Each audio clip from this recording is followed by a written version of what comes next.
তাদের কিছু প্রজাতি আজও জীবিত, তাদের বলা হয় জীবন্ত জীবাশ্ম।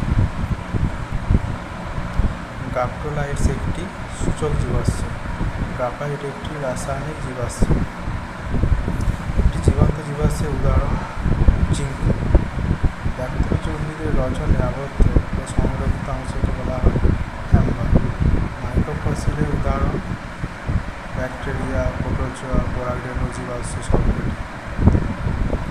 জৈবকণা কোষে শিলাতে পরিবর্তিত হওয়াকে কী বলা হয়? পেট্রিফিকেশন। পাললিক শিলাতে অধিকাংশের ছাপ সৃষ্টি হয়ে যে জীবাশ্ম সৃষ্টি তাকে বলা হয় ইমপ্রেশন। সূচক জীবাশ্মের উদাহরণ হল অ্যামোনাইটস। আর্কিওজয়িক যুগের উৎপত্তি ঘটেছিল ব্যাকটেরিয়ায়। পটেরোজয়িক যুগে উৎপত্তি ঘটেছিল শৈবালে।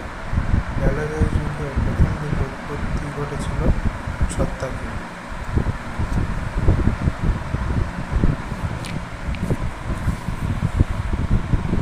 প্যালিওজয়িক যুগে উৎপত্তি ঘটেছিল মসে।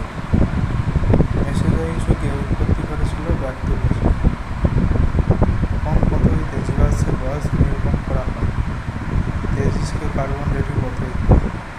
সিনোজয়িক যুগের দায়িত্বকাল কত কোটি বছর? 6 কোটি বছর। মেসোজয়িক যুগের দায়িত্বকাল 12.5 কোটি বছর।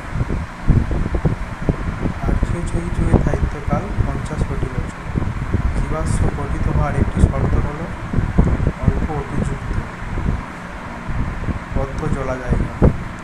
জীবাশ্ম গঠিত হওয়ার একটি শর্ত হল গোলাকোষের পচন রোধ। ইনফাস্টেশন জীবাশ্মের উদাহরণ হল ক্যালামাইটস। কম্প্রেশন জীবাশ্মের উদাহরণ লেপিডোস্ট্রোবাস্টম। গ্রসোপেটেরিস হল একটি মেগা ফসিল। প্রাচীন পৃথিবী 200 কোটি বছর আগে দুটি খণ্ডে বিভক্ত ছিল। একটি খণ্ডের নাম ইউরেশিয়া, অপরটি হচ্ছে গন্ডোয়ানা।